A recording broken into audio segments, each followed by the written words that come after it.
Bismillahirrahmanirrahim. Assalamualaikum warahmatullahi wabarakatuh. Alhamdulillahillazi adhaba 'anal hazan. Inna rabbana laghafurun syakur. Allazi aujaba 'alaina bi fi'lil ma'mur wa tarkil mazur. Asyhadu an la ilaha illallah wa asyhadu anna Muhammadar Rasulullah sallallahu alaihi wasallam wa ala alihi wa ashabihi amma ba'du. Saudaraku sekalian, di kesempatan kali ini saya masih akan tetap mengetengahkan tema tentang sholat ya. Jadi saking tingginya kedudukan kewajiban sholat 5 waktu yang harus kita betul-betul jalankan. Jadi ada beberapa hal yang harus ditertibkan dalam melaksanakan kewajiban ibadah sholat 5 waktu. Nah, jadi ada beberapa hal. Yang pertama itu adalah tentang waktu ya, tentang waktunya, waktu sholat, kemudian bacaan dan gerakan sholat, lalu juga kita harus menertibkan kekhusyuan dan tumakninah, kemudian ketertiban dalam melaksanakannya secara berjamaah. Di kesempatan kali ini saya akan mencoba untuk mengetengahkan atau membahas tentang waktu sholat. Jadi memang sholat itu adalah ibadah yang oleh Allah sudah ditentukan waktunya. Dalam surat An-Nisa ayat 103 ya, 103 itu berbunyi innas sholata kanat alal mu'minina kitaban mauquta. Sesungguhnya sholat itu adalah kewajiban yang telah ditentukan waktunya oleh Allah untuk orang-orang iman. Subuh itu ada waktunya, zuhur, asar, maghrib, isya juga demikian. Jadi kalau untuk subuh ketika sudah masuk fajar shidik, yang ketika terbit fajar itu sudah masuk waktu subuh sampai matahari terbit ya, sampai matahari terbit. Itu biasanya waktu akhir subuh adalah sudah agak menguning tapi matahari belum keluar ya. Dia akan terbit tapi belum terbit, belum. Biasanya kalau nih umpama batas nih, matahari mau terbit ini, sudah mendekati batas mau terbit, di atas ini biasanya sudah membias cahayanya, sudah agak terang menguning ya, tapi tetap kalau memang nggak ada lampu, orang lewat itu kita belum bisa tahu wajahnya, belum terlihat wajahnya. Tapi tahu kita ada orang lewat, tapi wajahnya itu siapa ya? Kita masih belum tahu. Itu subuh yang akhir. Kemudian kalau zuhur itu ketika matahari tegak ya, lurus dengan kita, kemudian sudah tergelincir ke arah terbenamnya, ke arah barat. Sedikit saja kemudian sudah ada bayangan kita di sebelah timur, maka itu sudah masuk waktu zuhur. Itu awal zuhur. Kemudian akhir zuhur itu adalah ketika bayangan benda sama dengan panjangnya atau tingginya benda. Nah, untuk asar awal itu sama dengan akhir zuhur, yaitu bayangan benda sama dengan tinggi atau panjangnya benda. Sedangkan asar akhir itu adalah ketika bayangan benda itu panjangnya 2 kali lipat dari panjangnya benda. Jadi kalau bendanya itu 10 cm, nah kemudian kita berdirikan bayangannya berarti 20 cm. Dan maghrib itu adalah ketika matahari terbenam. Nah, malaikat Jibril itu memberikan contoh kepada Nabi tentang sholat awal waktu dan sholat di akhir waktu. Khusus maghrib, malaikat Jibril memberikan contoh kepada Nabi sholat maghrib itu di hari pertama awal waktu, di hari kedua juga awal waktu, yaitu ketika matahari terbenam yang menandakan orang yang puasa itu halal untuk berbuka, saat itulah mengerjakan sholat. Jadi kalau orang yang berbuka itu mensegerakan berbuka ketika azan maghrib langsung berbuka, artinya membatalkan puasanya. Dia minum air putih kah atau makan kurma, pokoknya batal. Kemudian berwudu langsung mengerjakan sholat maghrib, karena memang dicontohkan oleh malaikat Jibril sholat maghrib itu adalah di awal waktu ya, walaupun masih boleh, masih tetap dianggap sholat pada waktunya, yang penting jangan masuk isya. Nah, sedangkan sholat isya itu awal waktunya adalah ketika memang mega merah ini sudah hilang. Jadi kan matahari terbenam, proses terbenam ini kan larangan sholat. Ketika matahari sudah terbenam, nah ini masuk maghrib, kan cahaya masih membias.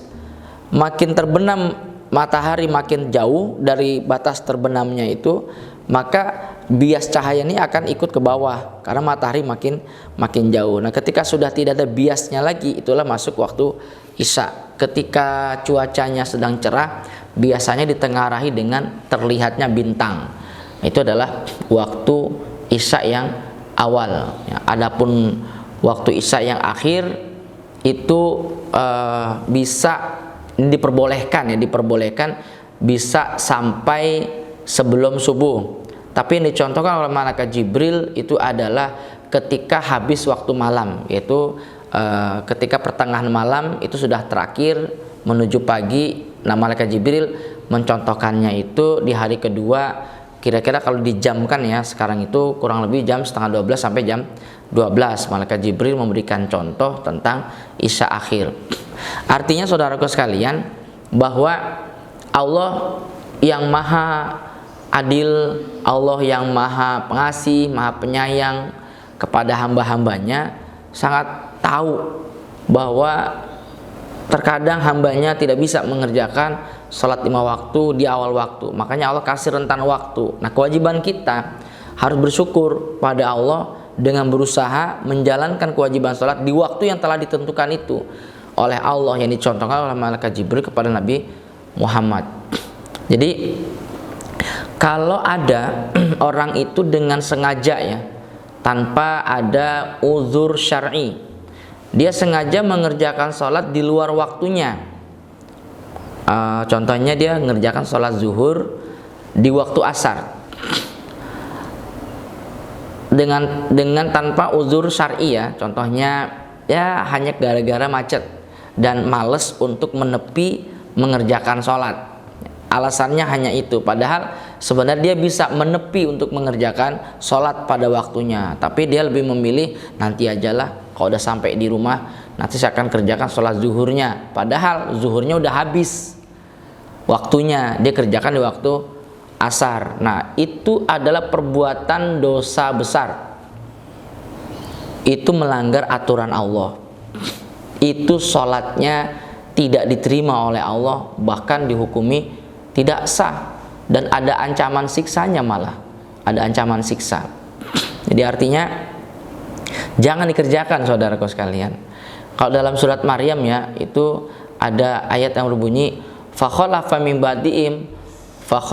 ba'dihim khalfun adha'us shalah wattaba'us syahawat fasawfa yalqawna ghayya.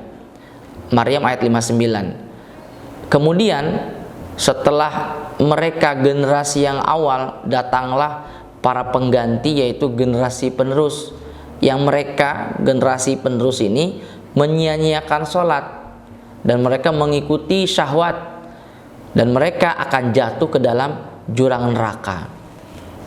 Yang dimaksud dengan menyia-nyiakan sholat itu dalam tafsir Ibnu Katsir, Ibnu Mas'ud berkata ala mawaqitihima. Jadi yang dimaksud menyia-nyiakan sholat itu adalah menyia-nyiakan waktu sholat. Jadi ngerjakan zuhur di asar atau asar di maghrib, begitu pula seterusnya. Nah, ini yang dibenci oleh Allah. Jadi diancam itu, dia akan jatuh ke dalam neraka. Maryam ayat 59. Bahkan di dalam surat Al-Ma'un yang banyak sudah hafal ya, ayat 4 dan 5 itu, fawailul lil musallin alladzina hum an sholatihim sahun. Neraka wail untuk orang-orang yang sholat, yaitu orang-orang yang lalai dalam sholatnya. Nah, Ibnu Abbas menafsirkan maksudnya lalai dalam sholat dalam tafsir Tobari itu adalah alladzina yuakhirunaha an waqtiha, orang-orang yang menunda sholat sampai habis waktunya. Nah, itu diancam oleh Allah masuk ke dalam neraka wail. Jadi betul-betul kita harus bisa menjaga sholat 5 waktu tepat pada waktunya. Nah, ketika kita sudah bisa mengerjakan sholat 5 waktu pada waktunya, itu berarti membuat Allah senang. Nah, ketika Allah senang, maka Allah akan berikan jaminan. Jaminan apa? Jaminan adalah surga. Dalam hadis Abu Daud, Allah berfirman, ini hadis qudsi ya, ini faratu ala umatika khamsa sholawat wahitu indi ahdan annahu man ja'a yuhafizu alaihinna liwaqtihinna adakhaltuhul jannah wa ma lam yuhafiz alaihinna fala ahdalahu indi. Hadis Abu Daud. Jadi kata Allah, saya mewajibkan umat engkau Muhammad sholat 5 waktu, dan saya berjanji betul-betul dengan janji yang ada dalam sisi saya, barang siapa yang menjaga sholat pada waktunya, mengerjakan sholat pada waktunya, saya akan masukkan dia ke dalam surga. Tapi kalau orang datang kepada saya dalam keadaan tidak menjaga sholat, dia tidak mengerjakan sholat pada waktunya, saya tidak merasa berjanji untuk masukkan dia ke dalam surga. Jadi berarti kita semuanya sebagai muslim, supaya berusaha bisa tertib mengerjakan sholat 5 waktu tepat pada waktunya. Jadi betul-betul diusahakan ketika waktu sholat telah tiba, ya segera mengerjakan sholat, tidak usah ditunda-tunda, apalagi sampai waktunya habis. Nah, orang-orang ini yang terbiasa menunda-nunda ya, itu biasanya adalah orang-orang munafik. Jadi orang munafik itu punya kebiasaan ketika waktu asar datang, dia duduk-duduk dengan santai sampai matahari itu udah mulai menguning ya, sampai udah mendekati terbenam, dan itu larangan sholat itu.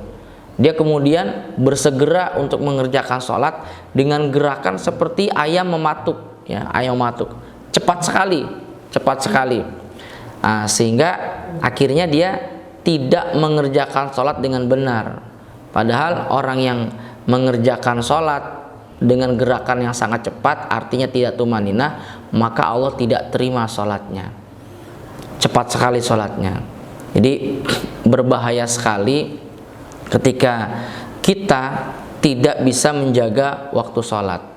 Di dalam kondisi sesibuk apapun, saudaraku sekalian, jadi kalau memang sudah mendengar azan dikumandangkan, ya supaya kita meninggalkan semua kesibukan dan segera mendatangi sholat berjamaah di masjid, itu jauh lebih baik ya. Lebih baik lagi sebelum azan ya sudah berada di masjid kalau memang bisa ya. Kalau tidak bisa ya paling tidak begitu azan langsung segera menuju masjid. Jadi jangan sekali lagi menunda-nunda waktu sholat, sesibuk apapun itu, sesibuk apapun. Jadi bahkan kalau di dalam ayatnya itu ketika kita tidak bisa mengerjakan sholat dalam keadaan yang sempurna karena mungkin ada sesuatu, contohnya kalau dulu dalam keadaan perang ya, dalam keadaan perang itu sampai Allah berfirman itu dalam hadis surat Al-Baqarah ayat 239 ya, itu fa in khiftum farijalan aw rukbana, kalau kalian khawatir terhadap keamanan karena mungkin dalam suasana perang, silahkan dalam mengerjakan sholat itu bisa sambil berjalan atau sambil naik kendaraan. Bahkan kan ada dalam Al-Quran juga surat Al-Baqarah tentang praktek sholat khauf, sholat dalam keadaan suasana perang, tetap berjamaah malah. Hanya saf yang pertama itu ngikut imam, saf yang kedua itu jaga keamanan, pegang senjata. Ketika masuk rakaat kedua, maka yang tadi jaga keamanan itu bertukar ke saf pertama, yang saf pertama mundur jaga keamanan. Nanti begitu sudah masuk selesai 2 rakaat, imamnya salam, karena memang sholat khauf itu hanya 2 rakaat saja, imamnya salam, makmumnya kan belum selesai, mereka semuanya melanjutkan sholatnya, kurang 1 rakaat masing-masing, baik yang saf yang pertama ataupun saf yang kedua, tinggal imamnya kemudian menjaga keamanan, pegang senjata. Itu dalam keadaan suasana perang, tapi sedang tidak berkecamuk perangnya. Adapun ketika perangnya sedang berkecamuk, tetap mengerjakan sholat walaupun sambil berjalan sambil naik kendaraan sambil berlari ya. Contoh kita sedang waktu sholat udah mau hampir habis nih, saya tetap harus sholat, sedangkan musuh ada banyak musuh ya, zaman dulu ya lagi perang ya, tetap Allahu Akbar. Kalau saya berdiri kelihatan nanti saya bisa ditembak ya, silahkan sambil tiarap, mungkin sambil tiarap Allahu Akbarnya dia baca, kemudian agak aman dikit, kemudian dia sambil berjalan pindah tempat. Mungkin rukuknya di sini, sujudnya bisa jadi sebelah sana sambil berjalan. Ya nggak apa-apa. Yang penting sholat pada waktunya. Jadi dengan adanya dalil-dalil tersebut ya, itu menunjukkan bahwa menjaga waktu sholat itu lebih diutamakan daripada menjaga gerakan sholat. Tapi mohon kalimat ini jangan disalah artikan. Ini dalam case tertentu ya, dalam kasus-kasus tertentu, kasus yang spesial ini kita lebih mengutamakan waktu sholat dibanding gerakan sholat. Tapi kalau dalam keadaan normal semuanya, faiza tamaknantum, ketika kalian dalam keadaan aman, faqimus sholat, tegakkanlah sholat. Artinya sholat itu dikerjakan dengan sesempurna mungkin, dengan khusyuk dan tumakninah. Ini harus kita betul-betul fahami tentang mengerjakan sholat. Tidak boleh ada lagi alasan kesibukan, alasan macet dan lain sebagainya. Jadi kita dinasehati oleh Al-Quran bahwa cerita tentang sholat khauf tadi dalam keadaan perang saja, dalam keadaan genting, sholat nggak boleh dikerjakan di luar waktunya. Zuhur di waktu asar di waktu maghrib, begitu seterusnya. Jika boleh beralasan, mestinya orang yang sedang berperang itu sangat masuk akal untuk beralasan sholat dikerjakan tidak pada waktunya.